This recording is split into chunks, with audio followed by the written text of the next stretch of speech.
एकनाथ शिंदे यांचं विमान इराण पाडणार होता असा खळबळजनक दावा आमदार रोहित पवारांनी केलेला आहे। एकनाथ शिंदे यांच्या दावोस दौऱ्यातला हा प्रसंग आता सार्वजनिक झालाय आणि रोहित पवार यांनी केलेल्या या दाव्यामुळे खळबळ माजलेली आहे। परवानगीशिवाय हद्द ओलांडल्यामुळे धमकी दिली गेली होती अशी गंभीर माहिती रोहित पवार यांनी पत्रकार परिषदेदरम्यान दिलेली आहे। बहरीनवरून झुरिचला निघालेलं हे विमान होतं आणि इराणनंतर इराकनं सुद्धा शिंदेंचं विमान पाडण्याची धमकी दिली होती असा सुद्धा दावा रोहित पवारांनी केलेला आहे। झुरिकला जात असताना इराण, कारण उडल्यानंतर इराणचा समुद्र आणि तो भाग येतो, इराणमध्ये त्याला तिथून जावं लागतं।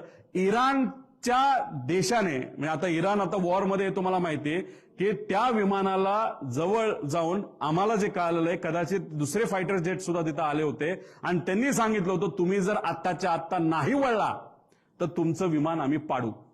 हे इराणच्या एअर डिफेन्सनी त्या ठिकाणी सांगितलं होतं। त्याच्यात कोण बसलं होतं? एकनाथ शिंदे साहेब बसले होते। दादांसोबत विमानाच्या प्रवासात 6 लोक बसली होती। नंतर विमान कोसळल्यावर 5 मृतदेह आढळतात। इथून या शंकेला जागा मिळते। आम्ही मध्यंतरी FIR नोंदवण्याकरता मरीन ड्राईव्ह पोलीस स्टेशनला गेलो होतो। तिथं सुद्धा पोलिसांनी जो उन्मत्तपणा केला त्याबद्दल मी स्वतः वरच्या सभागृहामध्ये पॉइंट ऑफ इन्फॉर्मेशन मांडली होती। तर VSR या कंपनीमुळे एकनाथ शिंदे यांच्या जीवाला असलेल्या धोक्याची काळजी करा, शिवसेनेकडून राज्य सरकारकडे ही विनंती केली गेलेली आहे। महाराष्ट्र सरकारकडे ही विनंती आहे की त्यांनी तात्काळ या गोष्टीची शहानिशा केली पाहिजे। रोहित पवार यांना बोलावून घेऊन त्यांचा जबाब नोंदविला पाहिजे। तसेच एकनाथ शिंदेजी साहेबांना तात्काळ त्यांनी दुप्पट त्यांची जी काही सिक्युरिटी सुरक्षा व्यवस्था आहे ती मजबूत केली पाहिजे। मुख्यमंत्र्यांना घेऊन जाणाऱ्या विमान प्रवासात जर अशा पद्धतीने जर हलगर्जी होणार असेल तर ती बाब अत्यंत गंभीर आणि चिंताजनक आहे। त्यामुळे शिवसैनिकांमध्ये अस्वस्थता निर्माण झालेली आहे। चारी बाजूनी चौकशी होत आहे।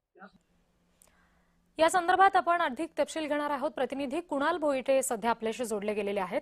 कुणाल, रोहित पवार यांनी हा खळबळजनक दावा केलाय एकनाथ शिंदे यांच्या संदर्भातला, त्याच्यानंतर त्यांच्या पक्षाचे नेते सुद्धा सांगतायत की आम्ही सरकारला विनंती करतोय की या सगळ्या संदर्भाने आता सुरक्षा वाढवा। सरकारकडून याला कुठला प्रतिसाद आलाय का?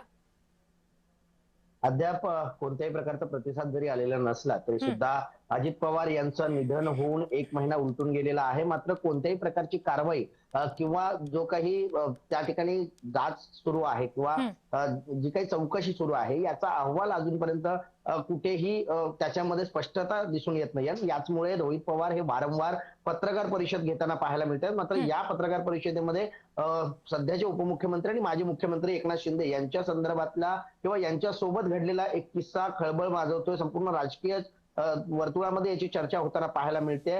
दावोसला दरवर्षी मुख्यमंत्री हे जात असतात आणि याच वेळेस मुख्यमंत्री असताना एकनाथ शिंदे यांचं विमान इराक आणि इराणमध्ये पाडण्याची धमकी दिली होती। कारण VSR कंपनीच्याच या प्रायव्हेट जेटमधून एकनाथ शिंदे हे दावोसला जात होते आणि यावेळेस VSR कंपनीने कोणत्याही प्रकारचा परवाना, ज्यावेळेस आपण दुसऱ्या देशांमध्ये जात असतो त्यावेळेस प्रत्येक देशाची हद्द ओलांडताना एक परवाना गरजेचा असतो। मात्र तो परवाना घेतला नसल्यामुळे म्हणजे VSR कंपनीच्या निष्काळजीपणामुळे हे सगळं घडलं असल्याचा रोहित पवारांचा दावा हा खळबळ उडवणारा आहे। त्यामुळे या संदर्भामध्ये मुख्यमंत्री असतील त्याचप्रमाणे सरकारमधले इतर मंत्री काय नेमकी भूमिका घेत आहेत, केंद्र सरकार या सगळ्या दाव्याकडे कशा प्रकारे पाहतायत हे पाहणं महत्वाचं असणार आहे। जी कुणाला, आता जसं तुम्ही म्हणालात की प्रतिसाद अजूनपर्यंत या सगळ्या संदर्भाने आलेला नसला तरी सुद्धा शिवसेनेच्या नेत्यांनी शिंदेंची सुरक्षा वाढवा अशी जी मागणी केलेली आहे त्या संदर्भाने कुठलं पाऊल उचललं गेलंय?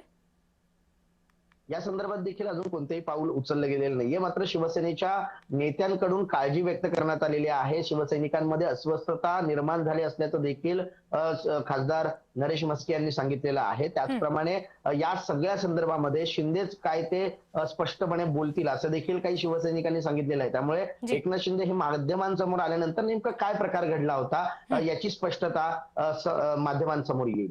बरं, तुम्ही कुणाला आमच्याशी असेच जोडलेले राहा।